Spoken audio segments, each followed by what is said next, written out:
Hello, everyone. Welcome to another episode. Today, we have the pleasure of having Ivan. Ivan, how are you doing today? I'm good, brother. How are you? I'm great. I'm great. I'm great. Uh, I always like to start with you introducing yourself for people that don't know you. So, how would you introduce yourself? My name is Ivan Fredette. I'm an arborist by trade. I'm an entrepreneur here in the Niagara region in Canada, and I have a local tree service. But my true passion is with helping people, and we have my partner and I have a uh, coaching and mentorship program for men to live a life of excellence through sobriety. So it's more than just sobriety. That's the vehicle we use. However, it's true leadership and uh, more of a movement of saving masculinity as a whole. I love it. I love it. I love it. And you know what? The first thing I thought as you said that, it's not necessarily only, I like that you went into the bigger thing because maybe alcoholism for someone, you may be gambling for the other. You might be like, we're all messed up in our own way, but it's like the core, core thing of just, winning over yourself, right? So, Ivan, let's Yeah. start with your story. How did you got into entrepreneurship? And also, as you tell that story, kind of tell me where you guys are at today, like employee size and all that, because I think people want to hear from people who are successful, like you. Yeah, so for me, like I said, I'm an arborist by trade. I've been climbing trees for since 2006, and um I was really good at what I did. I was a bit of a thrill seeker, so I never really experienced a whole lot of fear in my life. At least I thought. And a lot of it was just loving my industry, and I became an instructor at the local college. Then I had the experience of working for a very large company. I worked for a company called Hydro One. They're the biggest utility company, I believe, in North America, definitely in Canada. And it was an interesting experience because there's this there's this thought that the dream job is a union job for a really big company, and you'll have security and good pay and pension and all of this ideology of what makes a career great. And I was there for about 4 years, almost 5 years, and it was the most horrible thing I ever experienced in my life. I really got sucked into this victim culture of how everything happens to me, and I found myself complaining about things I had no business complaining about. And to this day, I haven't made as much money as my third year apprenticeship there because of all the overtime I got from an ice storm and all of these other things. But it made me realize that, you know, being an entrepreneur and a visionary at heart, how much damage that did to my mental and emotional state and physical, honestly. So for me, it was really just getting out of that. Now, at the same time, I had a very negative relationship with alcohol as well. And throughout my life, pretty well since I was 18, I had that relationship with alcohol. So in 20, actually March of 2015, so we're going to be 10 years old in March. Wow. Safe Tree is, and I decided to quit that job, start my own business, and yeah, we've grown slowly in the first few years, learning entrepreneurship. It's funny because I have all of these people in a network such as ours telling me, how hard entrepreneurship is, and I look back and the process is spot on to what everybody tells you.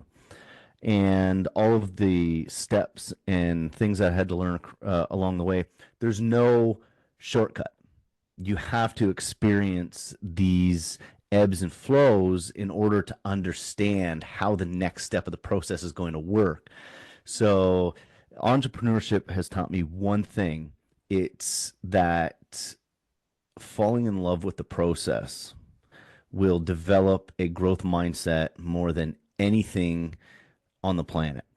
Um, you know, I have goals, but reaching the goals to me are no longer what brings me joy. It's developing something and building it in the process along the way.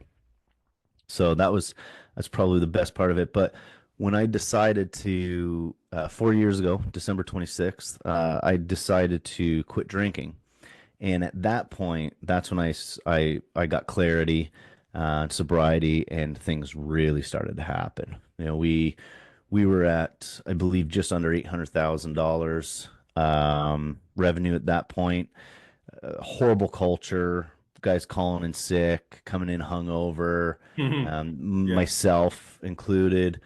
And once I fixed me Mm. and started at the top, take a real hard look in the mirror, then those people started to leave. I started to build this incredible culture, and in a short 4 years, we were able to take it from less than 800,000 to 2.5 million, or sorry, 2.3 million, and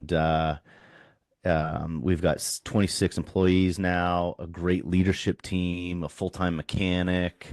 Um, we have all the right people in the right seats. We've got guys that are 45 minutes early for their shift, and it's really truly incredible what can happen when you have true leadership.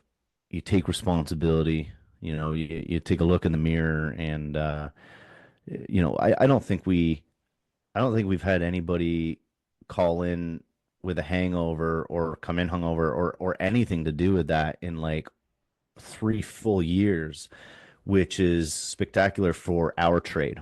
Our trade has a very um, big problem with alcohol and drugs. So yeah, we're 20, I believe 20, somewhere between 24 and 26 right now. Some part-time too, but it's a really great culture where we are now.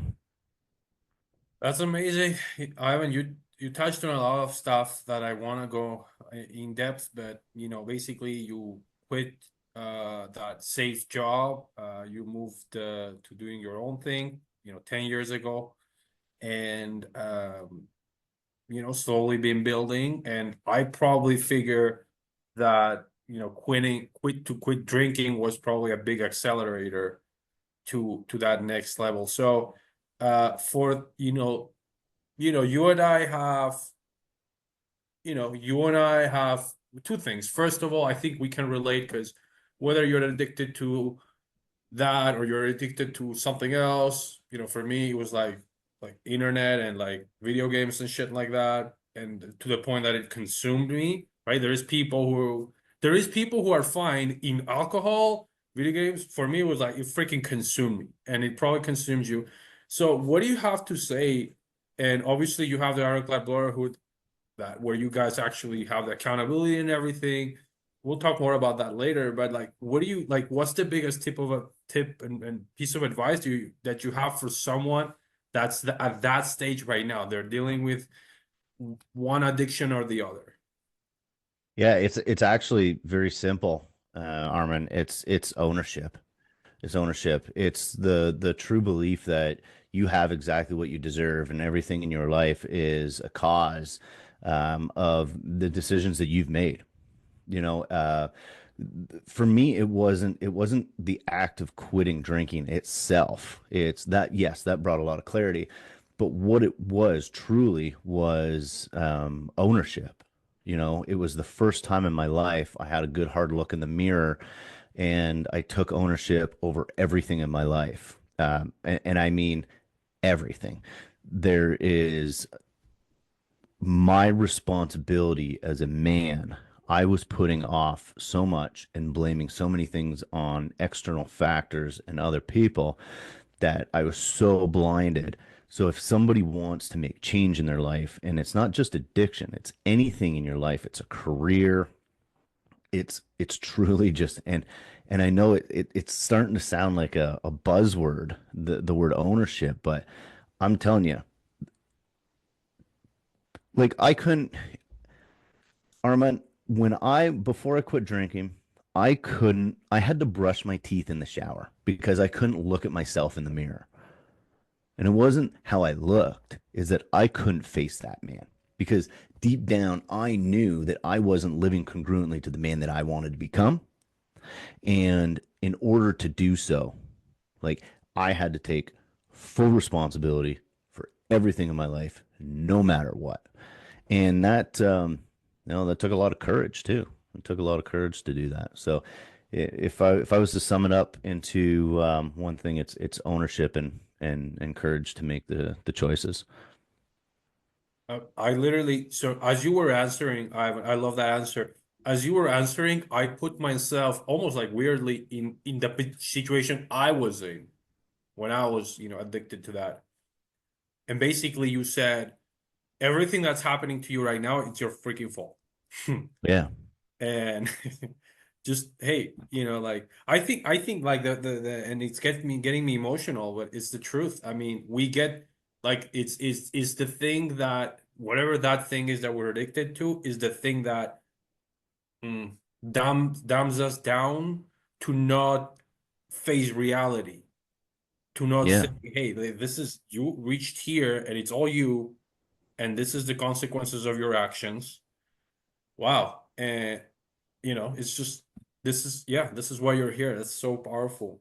Yeah. And it's not just like I'm not a believer that it's your fault because there's things that happen, but you are responsible. There's a difference between fault and responsibility. Like there's lots of things that happen in my life that I didn't have the control over, but what I did have control over was my ability to respond to it. And what I was doing my entire life was reacting, right? So the the ownership there is how you respond to something. And like you know my story and what I went through with my sister taking her life is that everything in your life happens for you. Now, I couldn't before this, I couldn't even imagine, the most important person in my life making the decision to take theirs, how that could possibly happen for me. And now it's so it's so obvious. How I can take that situation, dissect it, and don't get me wrong, like it's not that I don't care. I care immensely, and I still have absolute total breakdowns over it. However, that experience has led me to where I am now, and that is by helping other men. I've been able to build a structure, build a way where I can have mental resilience, and I have a process on how I make decisions and how I have basically a criteria in how I operate, and it allows me to remove feelings and emotions from my decision making. Not that they're not there, but I can make decisions based on a criteria and a standard rather than how I'm feeling. Right. So through that, I've been able to see how adversity is giving me an opportunity to both learn and find new things. It's almost like a sense of curiosity now. When bad things happen, I get more curious than I do upset because now I'm searching for the lesson in it and the opportunity. You search, well, that's brilliant. Searching for the lesson and the opportunity. And you just said something, and me knowing you, I could know you better, but me knowing you from afar, and we've talked, I could see how. I mean, here's a stupid example, but it'll make sense. I can see why, like, it sounds horrible to say publicly, but I can see how that horrible, tragic event made you better. I can see it from the outside. I can tell that you're more disciplined now. I can tell myself. Yeah. Yeah. Like, do you agree with me? Oh, 100%. 100%. Like, isn't that crazy? So like I just like you're telling me, and I could be like, yeah, man, whatever. Like whatever you're saying is fine. But when you said it, it dawned on me, holy shit. Like I keep seeing your posts every freaking day, doing like the physical challenges every freaking day, right? You Yeah. didn't do that before. That was not No, you no. before, and I now mean, it's I happening. So yes, absolutely, it's crazy, and I'm saying this is true. This is real. Yeah, and that's part of it too, Armand, is this has opened up my eyes. And this is what I said, like people have to go through a process. You can't just go from A to Z. There's all these steps along the way, and you have to trust that process, but you just have to start. You have to start the process, and you have to start by taking responsibility because no, I didn't do these things before. Like my burpee challenge or learning how to jump rope. That has been the most incredible thing in my life is jump rope. And I can get into that another time, but um, I was disciplined when I quit drinking. But the challenge part, this is where I started to seek out the lessons, right? So God leaves us clues. There's crumbs all over the place, but this shit is not just going to fall in your lap. You have to be an active participant in seeking out what these are. So you have to walk around with your eyes open. And so many people I see are just walking around blindfolded. They don't realize what's happening around them, and they think that all of these circumstances, all these external circumstances are things that are happening to them when really they're just lessons. God is putting these lessons in front of us, and if we're actively seeking them out, then the growth that can come from it. So now when I see a challenge like skipping, for instance, or jump rope, I took that on because I wanted to learn something new. And once I did, so my goal was to have a skipping routine for my 9-year-old daughter for my 40th birthday, so I could be the coolest dad on the planet. I'm almost 40 and I can jump rope better than most 12-year-old girls. And and for me, it was learning how to jump over the rope and the timing. And then I started to pay attention to how my mind and my body were working and the coordination. And then, trusting the process. And then it was repetitive motions. And I would watch my progression from day to day and I would track it. And then all of these different moves I could make. And then once my mind learned one trick, then it was much easier for me to learn another. So the lessons I got through skipping are no different than the lessons I got through entrepreneurship or in relationships. It's it's putting in the work, falling in love with the process, tracking your process, your progress, and understanding where you need to improve. And again, jump rope has been because I watch the videos of myself after and I see where I need to improve, and then I'll try something different the next time, and it hurts like hell. Like I've got I've got marks all over my chest and my back every day, but that's part of the learning process. You have to mess up and you have to get hurt and you have to feel these feelings, but if we're not actively seeking out the lessons in them, we're going to miss them every time. I love this. I love this. I love this. I am thinking about that mindset. How many people right now, and even the people listening, how many of us have that mindset of, I mean, you also hear that from Joko, right? Something bad happens. Good, right? What is the good I'm gonna take out of this? And even myself, I think, we need to be reminded more than we need to be taught. There is always good things coming for the bad things, and if we fail to extract those lessons, maybe we're doomed to repeat them. Absolutely. Absolutely.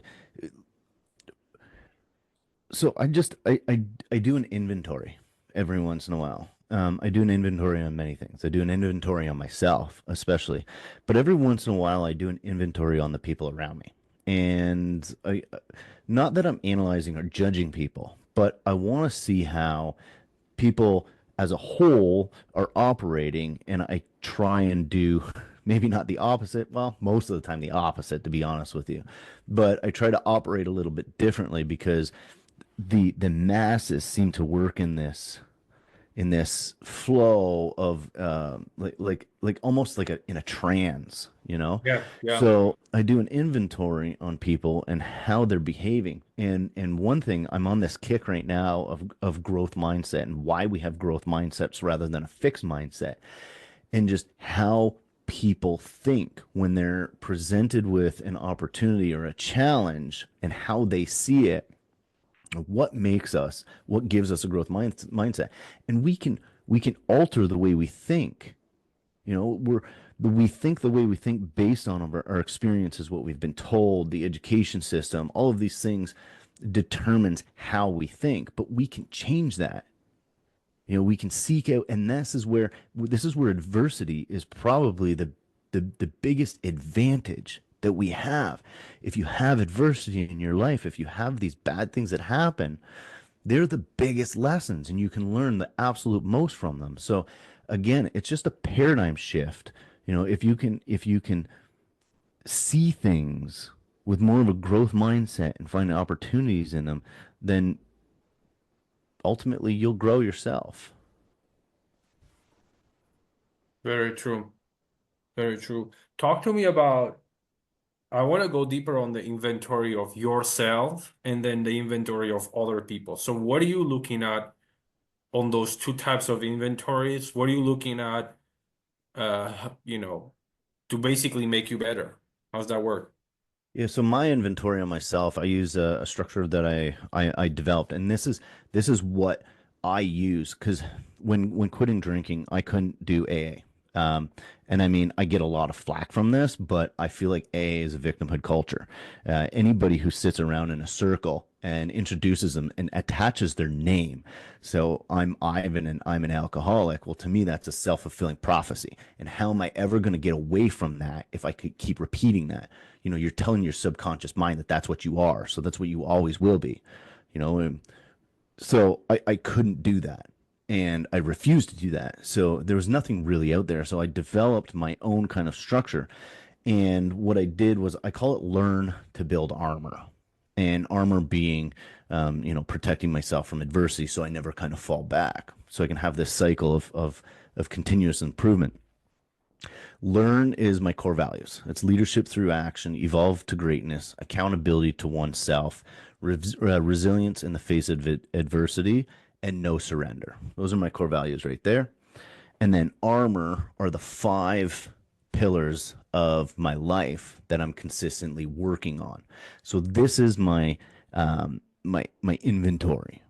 So I look at A is aspirations, R is my revenue, M is muscle, O is oneness, and the second R is relationships. So to me, if I'm consistently improving on all aspects of armor and I rate them daily. So I have a journal here that we've developed. And in this journal is a rating. So I'll rate each pillar of armor every day on a scale of 1 to 5. Trick is no threes because then it tips the scale, right? Mm. Never allowed using a three on a scale of 1 to 5. And and then I can take that and I can shift my daily non-negotiables if one's falling short to kind of bring that back up. So that's my inventory. And I use my core values, learn, as a criteria to measure my choices and decisions against. So every time I'm faced with a choice or decision, I remember learn. You know, I'm always learning. Am I leading through action on this? And is this going to evolve me? Am I holding myself accountable? If it's adversity, am I building resilience in it? And am I surrendering? And surrendering, like no surrender to me means I won't surrender to the bitch voice. I won't surrender to the ideology of some of like that's going on in the world. You know, um, it's really using that criteria and constantly working on all aspects of armor. And it's important to mention that in when I'm rating armor, if one of those is pushing into a 5, then I have a problem as well Mm. because that means I'm starting to get too comfortable. So my goal is to be sitting around 4s. 2's actually not bad. I have a lot of guys that are they're rating their armor and they're like, I'm a 2. I'm like, that's okay. You know, we'll have ebbs and flows. But if you have a 5, that's just as bad because now to me, it's Mm, time to move the bar, mm. right? It's time to up your game. So if I'm looking at a 5, to me, I'm going to drop that down to a 2 because now I got to find somewhere else to improve in that, if that makes sense. I love that. Um, Wow, that's yeah. very novel. Keep going, keep going. So that's how I inventory or do a inventory on myself. For other people is a little more difficult. It's basically watching patterns. So for me, it's going back, and I've kind of structured it differently lately, and it's how are people operating right now? Are they a fixed mindset or are they a growth mindset? And then I look at things that are happening in the world. Like to me, um, for instance, I live in Canada, and the narrative right now is everyone's trying to figure out how they're going to navigate buying and selling across the border because Donald Trump's tariffs, and people are saying, "Well, how are we going to do this when we're getting bullied?"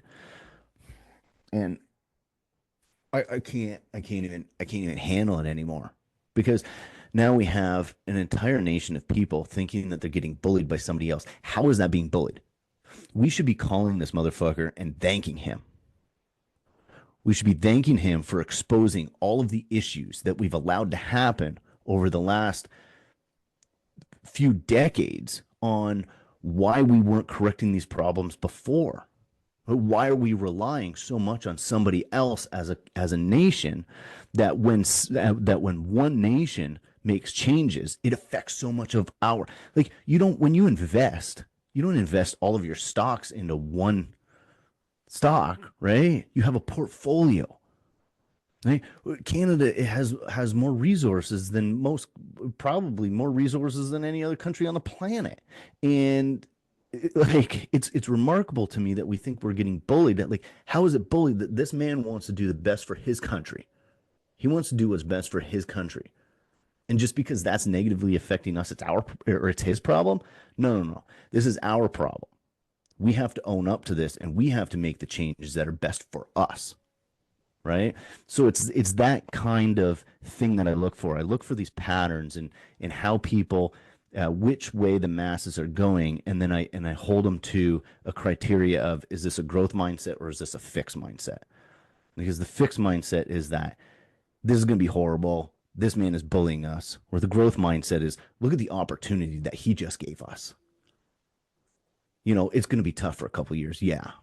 But after that, if we play our cards right, if we learn how to grow and do things ourselves, you know, the reason we haven't put 2% into our GDP and our military is because we rely so heavily on the US because we know that if we're ever invaded, that they're going to back us up because they're not going to allow us to lose. But it's our responsibility to build our own military too, right? So it's like, if anything, this adversity that Donald Trump is created, it's a blessing. And it's going to show us what we're actually made of as Canadians. Wow. Wow. I love Just one that. example. I got Oh, about 5,000, but that's basically how I look at society as a whole and kind of um, take an inventory of how I want to be in my community. I love that.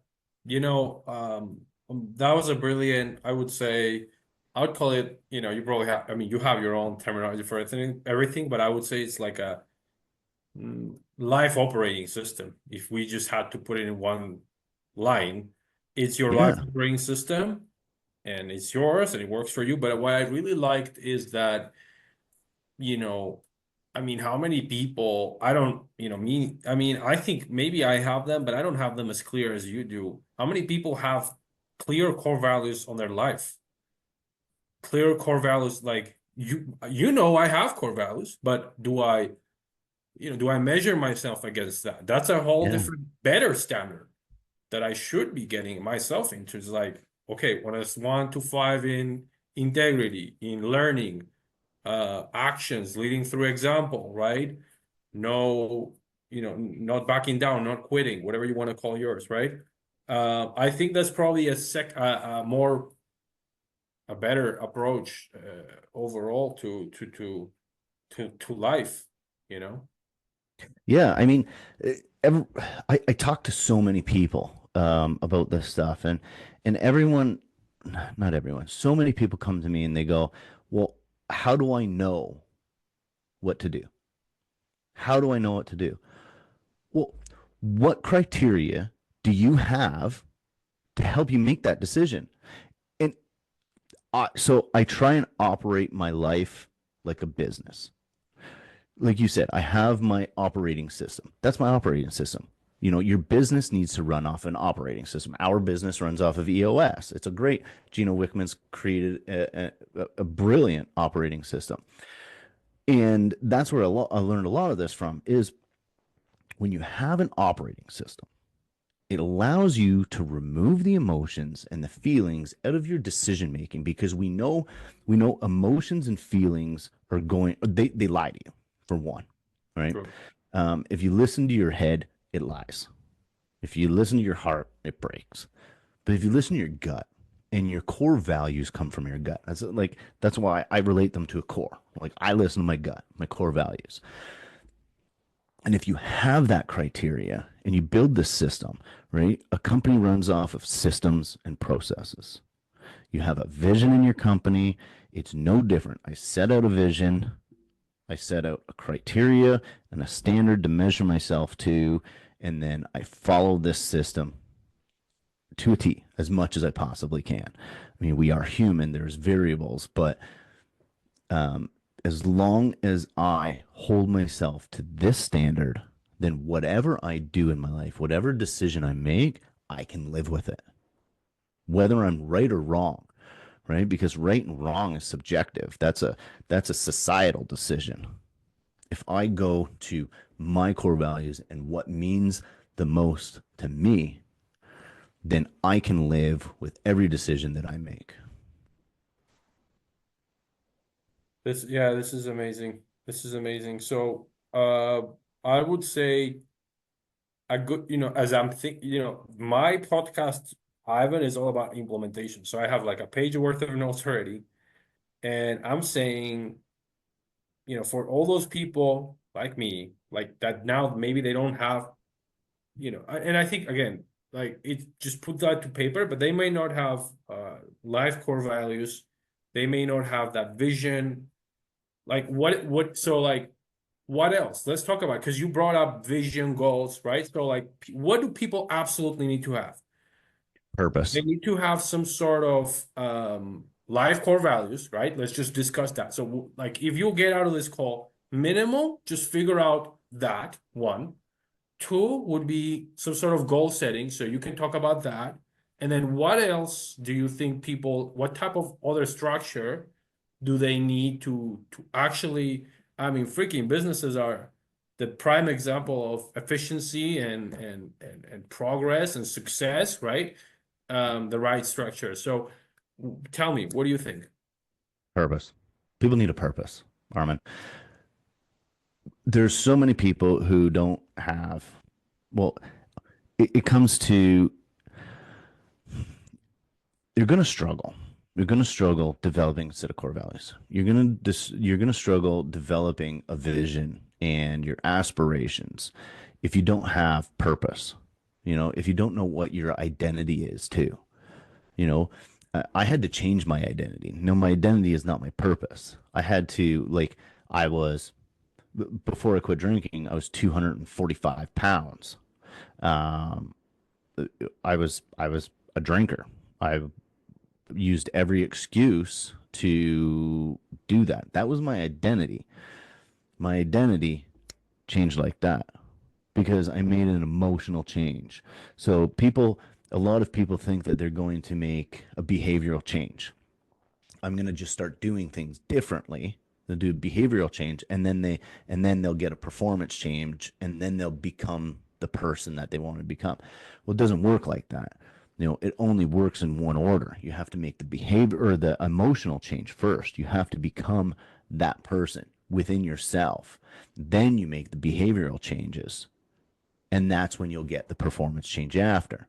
So finding your identity or having that identity is key. And then finding a purpose, and your purpose can change. It's like I hear these people like this is the purpose of your life. Well, no, you're going to evolve. You're going to change. Your purpose is going to change too. But find a purpose. I'll give you a perfect example. I had a dog, and he was a Great Pyrenees. So I don't know if you're familiar with Great Pyrenees. They're huge. They're massive. These big white furry dogs, and they're born to protect thousands of acres, sheep specifically. And so I lived close to town with a very small property. I had people coming and going all the time. We were drinking in the shop. This isn't my last house. And I had Jax, great dog, but he never barked. And Pyrenees are supposed to bark. They're supposed to be, aggressive against intruders. They're supposed to bark. They have the second hardest bite of any canine on the planet. Like they're fucking beasts. Anyways, this dog never barked for years. I thought he was broken. He didn't bark. He chewed shoes and he dug holes. Like, and I mean, he didn't just dig holes. This dog dug fucking holes that you could put a Volkswagen in. Like, they were massive. And I just thought that that's the way that dog was, that he was broken. And something incredible happened. We moved. We moved to a property on top of the escarpment that's got a couple hundred acres north of us, no neighbors. We got 10 and a half acres. It's a real true country property. And there's coyotes, a lot of them. So there's a huge threat. 3 days into living at that house, Armin, my dog Jax started barking. It's the first time I ever heard him bark. And he was probably 6 years old at this time. And then he didn't shut up. And he would bark all fucking night. And then something else happened. I noticed he stopped chewing things. And then a couple weeks went by and I noticed that there's no holes in my yard.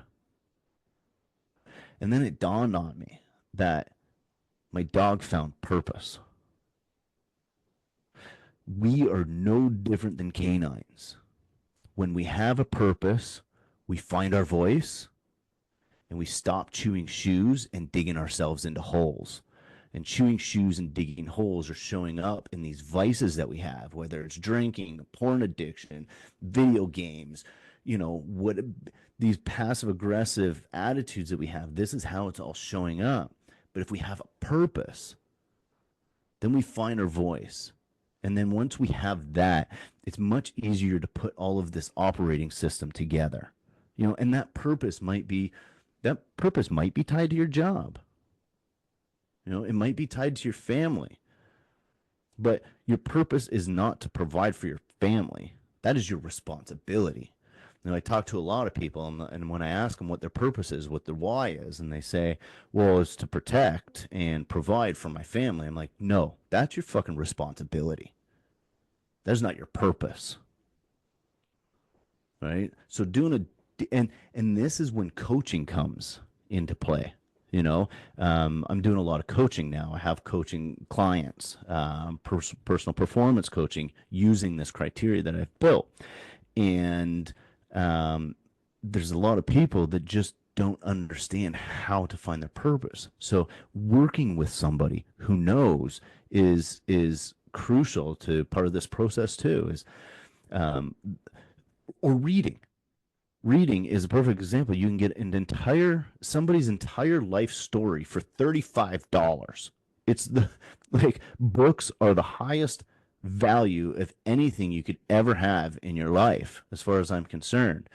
And reading those books, like Simon Sinek, like any Bedros Keuilian, I just finished his Man Up, full.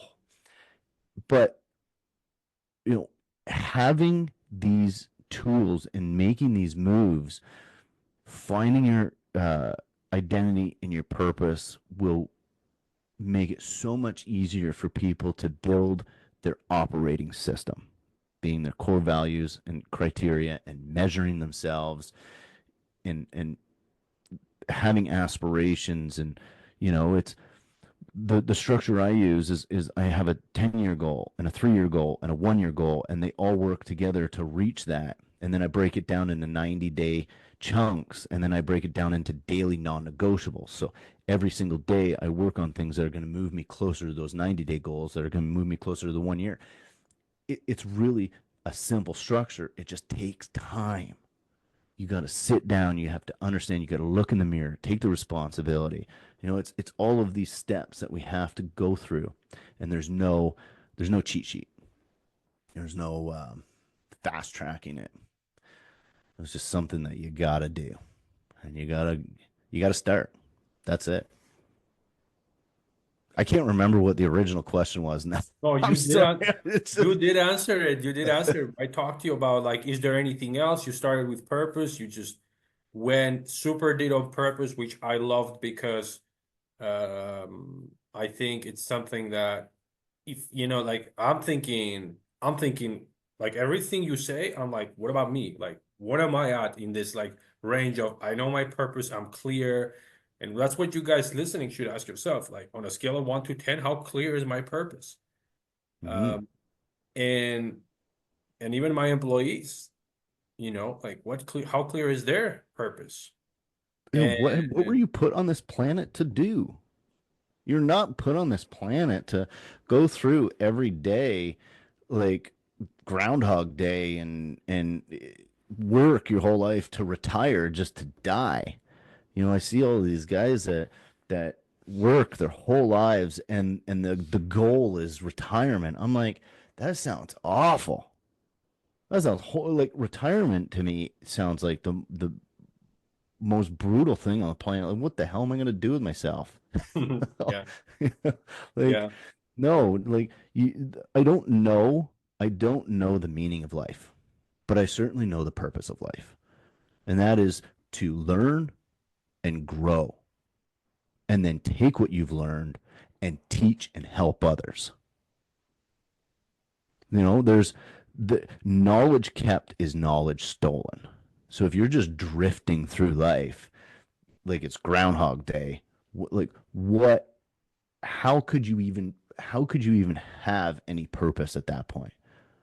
You know, I'm not saying don't get a 9 to 5. 9 to 5 is a great way to live for a lot of people who aren't entrepreneurs, but find a purpose, find something more than yourself and your family. Like, come together as a family and find a purpose. I love that. I love that. And you're definitely a great teacher. And I can tell because I mean, the deeper of an impact you make, or the more you make me think, I would say the better of a teacher you are, because it's hard to get me to think and, oh, I've heard this before, but I've heard this before, but you're putting it into a great perspective for everybody. Again, how many families know where they're all going together? Yeah. Well, you know Yeah. who know you. I haven't met a single family that I see that I know where they're all going together, except one literally a month ago. Guess Hmm. what? They have their own family office, they have yearly meetings and shit like that. And they're very Yeah. successful. And they're very successful. And these are the things that we should be thinking about. Where are we Yeah. They've going as a family? Where are we going? Where are we going as a family? Where are we going as a community? Where are we going as a country? Those are questions that people don't even want to think about, but we should be thinking about. If we are the it's a leader. lack it's a lack of leadership. It's a lack of leadership in our society across the world, um, in our politics, in our communities, in our families. There's this attack against masculinity right now, and half the time I'm like, I look around me and I'm like, well, no fucking wonder. You know, nobody is, I'm not going to say nobody. There's a lot of people like Andy and Ed and, the wonderful people in Arte, but there's such a lack of people who are willing to step up and start to make the moves that are necessary. No, don't get me wrong. I am so far from where I want to be. I look at the people in Arate and I aspire to be like so many of them. I'm so far from them. But again, that's part of the process. I know there's no doubt in my mind that I'm going to be where these men are, men and women are. There's no doubt in my mind I'm going to accomplish things that they have accomplished or similar to the things that they have accomplished. But I'm not there yet in my journey. I'm not there yet in the process. And that's okay. Here's another thing. If people want to be successful in their lives, they have to be okay with delayed gratification because everybody in our society wants everything right now. Again, you have to enjoy the process, trust the process, and get comfortable with delayed gratification because I'll tell you, the process is real. And when I see these people, like, I'm not financially set right now. I'm far from it. The last 2 years, our company's been in the red. With strategy in mind you, we've been building our leadership team and our foundation. So we've had a higher overhead and there was a strategy with that and to come out of it. So we had a vision. And personally, my wife and I are building our house right now. We're strapped. Like I can't afford to go for a coffee right It now. looks badass, by the way. Thank you. It was a dream home. I started designing that house 12 years ago, Armin.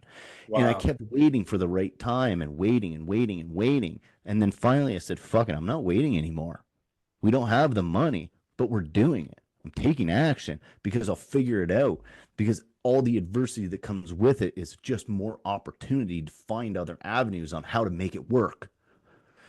So when people look at me and give me this kind of framework that I'm this successful person and I'm doing so good, well, they have no idea. All they see is what's online. They don't see the stress every day of dealing with this house and not being able to afford to go for a coffee. And I'm okay with that. And they don't see the days when I'm showing up the gym and I sit in my car and I cry for 20 minutes with my head in my hands because I miss my sister. They don't see the pain that I'm in with shin splints because I'm skipping, because I'm trying to reach this goal, because I want to impress my 9-year-old daughter. They don't see that. I've been in a losing season for a year and a half. And the reason I'm doing well is because I have developed this growth mindset that the adversity that I'm going through and still going through is an opportunity.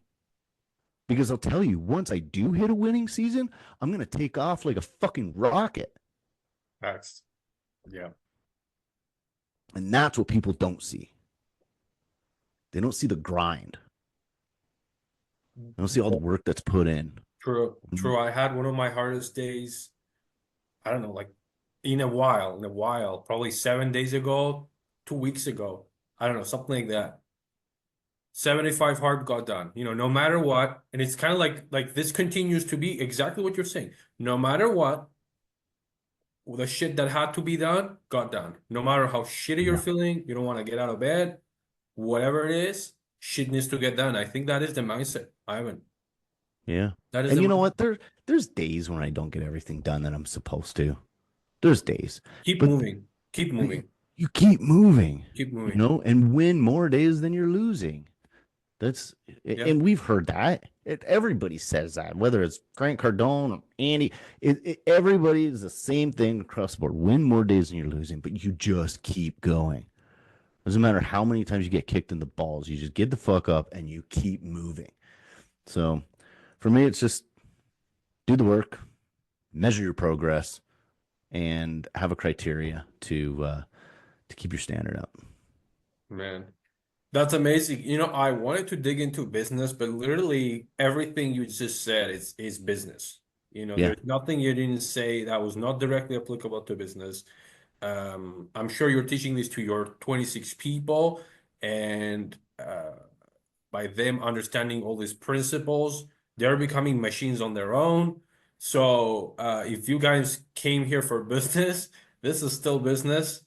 And I loved it. As we wrap up, Ivan, please tell us more. I mean, first, if you have any closing thoughts, and then you can tell us about the brotherhood and anything else you got going on. Yeah, I mean, for closing thoughts, really, it's that's there's so much um there's so much gratitude in understanding who you are and how you operate. It amazes me how few people even have goals written down. And I can relate it to building a roadmap. You have a starting point and you have a finishing point. Then you just need to build the road in between. And when you come to a Y in the road or a fork in the road, you just need something to help you make the right decision. And that's having a criteria, a set of values to follow. Summing it all up, know where you are, be honest with yourself, know where you want to be, and just start building that roadmap. It's simple, but not easy. The brotherhood, Armand, is just basically everything we talked about. Teaching our the men in the group how to operate like this. You know, from A to B, how to face your fears and look in the mirror to what we call burning the ships and giving yourself no escape, I love full that. commitment, and then the last part of our process, like, we have a 6 step process, but the last step of our process is sharpening the axe, and that's a continuous growth model, so that you know, like I said, every time you're getting to a 5 and you're getting good at something is raising the standard and stepping up, being a better leader. I love, yeah, I love the burn the ships mentality. You guys can Google that. I love that you have that all in there. I think the biggest component of, for men, I can't say anything about women, probably the same, I don't know, but for men, when you're going through hard shit, you want to have other men that are also going through hard shit, and that's just the easiest way to, uh, I would say, overcome that. Like I had someone quit on us on the company. I don't know, like whatever, 3 months ago, 4 months ago. It was very hard for me. And then this guy had a like $30 million company, and like that's nothing. It like when you talk to people like that, or when you talk to Ivan, you especially, like someone who this is someone I just want to just give you kudos because this is someone Ivan is someone who just keeps moving on like a machine. Huge example to everybody around him. Like dude, like I mean, I had to, I just, I felt so related to your story and your sister because I have 3 sisters, and the just I think you're an inspiration to a lot of people. That's what I'm trying to say. Even though you don't know it, you're an inspiration to a lot of people. And yeah, this man just literally, I think it's the last 12 months, if I'm not mistaken, lost her sister. And now Yeah. he's like, November he, 26th of 2023. okay. So a little bit, Yeah, a little bit over, and but when I saw you in St. Louis, that was the trip. I went to pick up her car. Her car meant everything to her, and I flew down from Niagara, Canada, down to Edinburgh, Texas, right near the Mexico border, and I drove that car across the country back to Canada. And halfway point was First Form, and I believe I took you for a drive in it, right? When we were going for yes, yes, breakfast. Yeah, beautiful, beautiful. yeah, But no, I just wanted to I wanted to say Ivan is definitely someone you want to have in your radar because he's definitely better. Everything could have come crumbling down at that point.